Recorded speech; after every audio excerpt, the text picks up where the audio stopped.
Okay, another day, another menu tayo for today. We have nilagang ampalaya. So, nagsutay na po ako dito ng advance na natin, fast forward. Nagsutay na ako dito ng onion, garlic, and then yung giniling. Hanggang doon sa mag-brown siya. And then, nung mag-brown na siya, inilagay ko na po yung ating kamatis. And then, after that, I'll be putting yung chicken or granule. Tapos, maglalagay din po ako ng paminta. Konting patis. Pampalasa. So, yung ating patis. Tansya-tansya lang. Siguro mga ano lang to. Isang kutsara ng patis.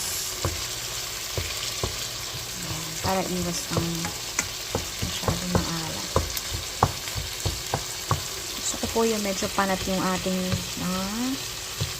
tomatoes. Masarap sa kamatis yung talagang durog na siya and naglasa or na-absorb na siya ng karne. Hindi ko alam kung pare-pareho o may kamukha ba sa inyo na ganun.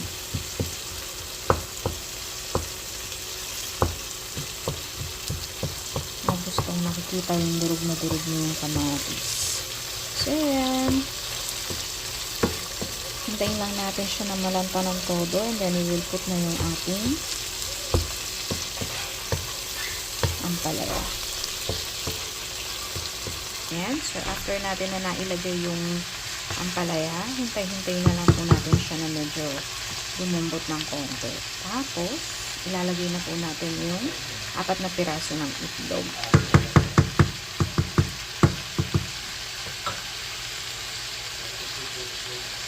Ayan, lagay tayo ng granulated garlic.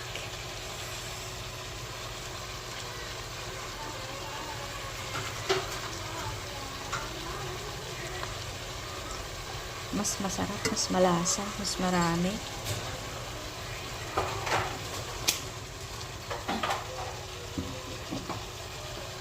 Yan. So, bali nilagay ko 3 egg. Nakakatuwa yung mga eggs namin kasi tig-dalawa yung kanilang yolk. Jumbo eggs. Dinosaur eggs.